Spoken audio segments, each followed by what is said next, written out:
Hello guys, வணக்கம் and welcome back to சிறப்பு media 2.0. நான் உங்கள் உதய். இந்த வீடியோவில் நம்ம எதை பற்றி பார்க்க போகிறோம் அப்படின்னு பார்த்தீங்கன்னா, பிக் பாஸ் சீசன் 9 உடைய 9வது வாரத்துக்கான 4வது நாளுக்கான இரவு நேர ஓட்டிங் முடிவுகளை தான் இந்த வீடியோவில் முழுசாக பார்க்க போகிறோம். ஸோ இந்த வீடியோக்கு போகிறதுக்கு முன்னாடி நம்மளோட சேனலை சப்ஸ்கிரைப் பண்ணாதவங்க சப்ஸ்கிரைப் பண்ணி வச்சுக்கோங்க. பக்கத்தில் ஒரு பெல் ஐக்கான் இருக்கும், அதையும் ப்ரெஸ் பண்ணி ஹாலில் போட்டுக்கோங்க. அப்போ தான் நாங்கள் அப்டேட் பண்ணுற ஒவ்வொரு உங்களுக்கு நோட்டிஃபிகேஷன் வந்து சேரும். அதை தாண்டி இந்த வீடியோக்கு குறைஞ்சபட்சம் ஒரு 1000 லைக்கான எதிர்பார்க்குறோம். ஸோ லைக்கை போடுங்க, வீடியோ பாருங்கள். வாங்க இந்த வீடியோக்குள்ள வந்து போகலாம்.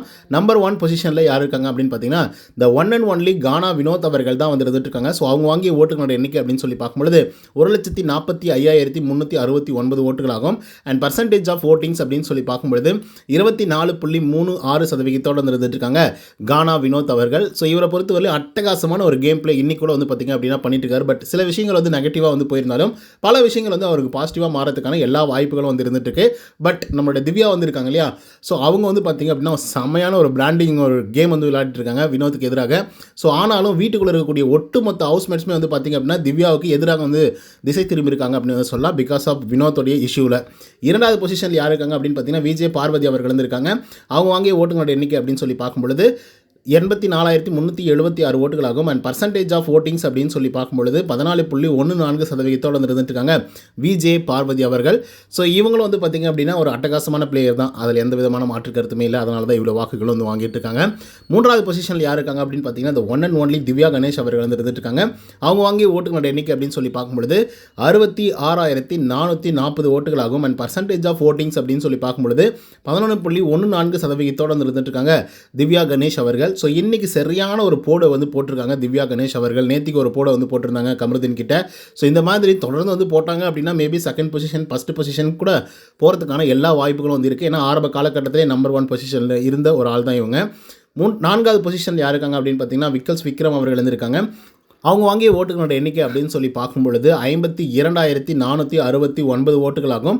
அண்ட் பர்சன்டேஜ் ஆஃப் ஓட்டிங்ஸ் அப்படின்னு சொல்லி பார்க்கும்பொழுது 8.79% இருந்துட்டு இருக்காங்க நம்மளுடைய விக்கல்ஸ் விக்ரம் அவர்கள். ஸோ இவர் வந்து பார்த்திங்க அப்படின்னா இன்றைக்கி ஒரு மாதிரி வந்து ரியலாகவே சொல்கிறேன், பயங்கர அப்செட் ஆகிட்டார் அப்படின்னு தான் வந்து சொல்லி ஆகணும். என்னடா இப்படியெல்லாம் வந்து விளையாடிட்டு இருக்கீங்க, இவ்வளோ வயலன்ஸாவோட விளையாடுறது, என்னடா இப்படிலாம் பண்ணிட்டு இருக்கீங்க அப்படின்ற மாதிரி பிக் பாஸ் கிட்ட சாரி கேட்டால் மனுஷன் ஒரு வார்த்தை கூட வந்து பேசல. ஒரே வார்த்தை மட்டும் சொன்னாருங்க. அந்த ஒரு வார்த்தையாலே மனுஷன் வந்து உடஞ்சி போயிட்டாரு. அது என்ன அப்படின்னு பார்த்தீங்கன்னா, கொடுக்கப்பட்ட வேலையை மட்டும் போய் பண்ணுங்க அப்படிங்கிற மாதிரி சொல்லிட்டாப்புல. போதும் போங்கடா எப்பா, அவங்களுடைய சவகாசமே வேணாம், பிக் பாஸ் அவர்களே திட்டாரு அப்படின்ற லெவலுக்கு வந்து பார்த்தீங்கன்னா ஒரு ரியாக்ஷன் வந்து கொடுத்தாப்புல. 5வது பொசிஷனில் யார் இருக்காங்க அப்படின்னு பார்த்தீங்கன்னா, கமருதீன் அவர்கள் வந்து இருந்துட்டு இருக்காங்க. ஸோ அவங்க வாங்கிய ஓட்டுகளோட எண்ணிக்கை அப்படின்னு சொல்லி பார்க்கும்பொழுது 50,181 ஓட்டுகளாகும். அண்ட் பர்சன்டேஜ் ஆஃப் ஓட்டிங்ஸ் அப்படின்னு சொல்லி பார்க்கும்பொழுது 8.41% இருந்துட்டு இருக்காங்க கமருதீன் அவர்கள். ஸோ இவர் வந்து பார்த்திங்க அப்படின்னா இன்றைக்கி ஒரு சரியான டர்ட்டி கேம் வந்து விளையாடிட்டாங்க. ரியலாகவே சொல்கிறேன், பயங்கர ஃபிசிக்கல் வயலன்ஸ் எல்லாம் வந்துருந்தது. But end of the day this is one of the game அப்படிங்கிறத புரிஞ்சுக்கிட்டவங்க அவங்கள வந்து ஏற்றுப்பாங்க, இல்லை அப்படின்றவங்க கண்டிப்பாக வெறுக்க செய்வாங்க. 6வது பொசிஷனில் யார் இருக்காங்க அப்படின்னு பார்த்தீங்கன்னா, சாண்ட்ரா அவர்கள் இருந்துட்டு இருக்காங்க. ஸோ அவங்க வாங்கிய ஓட்டுகளோட எண்ணிக்கை அப்படின்னு சொல்லி பார்க்கும்பொழுது 35,088 ஓட்டுகளாகும்.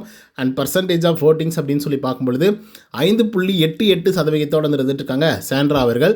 ஸோ சாண்ட்ராவை பொறுத்தவரையிலையும் ஒரு நல்ல வாக்குகளை வாங்கி நம்பர் 1 பொசிஷனில் இருந்து படிப்படியாக கீழே இறங்கி இப்போ 8வது பொசிஷனுக்கு வந்து வந்திருக்காங்க.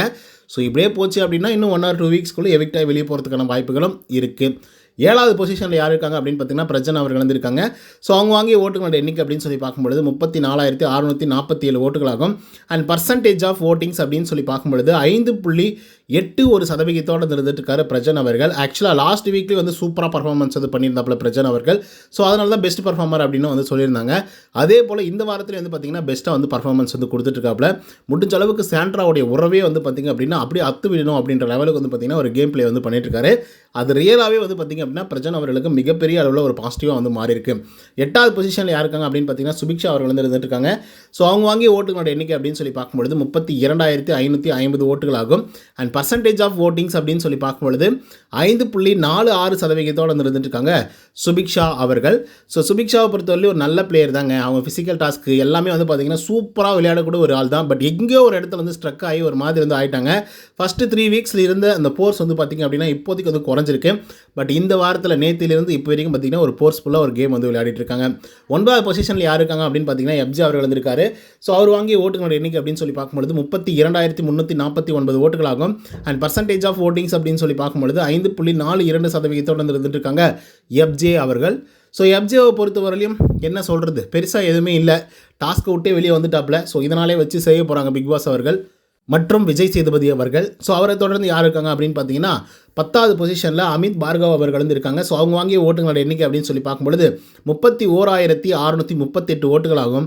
அண்ட் பர்சன்டேஜ் ஆஃப் ஓட்டிங்ஸ் அப்படின்னு சொல்லி பார்க்கும்பொழுது 5.3% வந்து இருந்துட்டு இருக்காங்க அமித் பார்கவ் அவர்கள். ஸோ அமித்தை பொறுத்த வரலையும் ஒரு சூப்பர் பிளேயர் அப்படின்னு சொல்லி பேர் எடுத்திருந்தாலும் வாக்குகள் அப்படிங்கிறது வந்து ரொம்ப குறைவாக வந்திருக்கு. ஸோ அதனால் மனுஷன் பார்த்திங்க அப்படின்னா டான்சர் ஜோனில் வந்து இருந்துட்டு இருக்காங்க. அந்த வீட்டுக்குள்ளேயே இருக்கிறதுலே ஒரு உருப்படியான ஆள் அப்படின்னா அது அமித் பார்கவ் தான் அப்படின்னு சொல்லி நானே எத்தனையோ முறை என் வாயால் வந்து சொல்லியிருக்கேன். பட் இப்போ கொஞ்சம் கொஞ்சமாக அவரோட ரெஸ்பெக்ட் எல்லாமே வந்து குறைச்சிக்கிட்டே வந்துட்டுருக்காரு. ரீசன் அவரும் வந்து பார்த்திங்க அப்படின்னா செம்மையாக ஒரு டர்ட்டி கேம் வந்து விளையாடுறாரு. அது வந்து சில இடங்கள் வந்து பார்த்திங்கன்னா விசிபிளாக வந்து தெரியுது, சில இடங்கள் வந்து பார்த்திங்க அப்படின்னா தெரியாமல் போயிடுது. 11வது பொசிஷனில் யார் இருக்காங்க அப்படின்னு பார்த்தீங்கன்னா கனி அவர்கள் வந்து இருந்துட்டுருக்காங்க. ஸோ அவங்க வாங்கிய ஓட்டுகளோட எண்ணிக்கை அப்படின்னு சொல்லி பார்க்கும்பொழுது 31,554 ஓட்டுகளாகும். அண்ட் பர்சன்டேஜ் ஆஃப் ஓட்டிங்ஸ் அப்படின்னு சொல்லி பார்க்கும்பொழுது 5.29% வந்து இருந்துட்டுருக்காங்க கனி திரு அவர்கள். கனி அவர்கள் ஒரு 3 வாரங்களுக்கு முன்பாகவே எவிக்ட் ஆகி வெளியே போக வேண்டிய ஒரு கண்டஸ்டண்ட்டாக தான் வீட்டுக்குள்ளே வந்து இருந்துட்டு இருந்தாங்க. பட் எண்ட் ஆஃப் தி டே அவங்களை வந்து எவிக்ட் பண்ணி வெளியே அனுப்புறதுக்கான வாய்ப்புகள் ரொம்ப ரொம்ப குறைவு அப்படின்னு வந்து சொல்லலாம். ஏன்னா ரம்யா ஜோவெல்லாம் வீட்டுக்குள்ளே வந்து வச்சுக்கிட்டு கனி திரு அவர்கள் வந்து எவிக்ட் பண்ணி வெளியே அனுப்புவாங்களா அப்படின்னு சொல்லி கேட்டிங்கன்னா சத்தியமாக அதுக்கான வாய்ப்புகளே வந்து கிடையாது.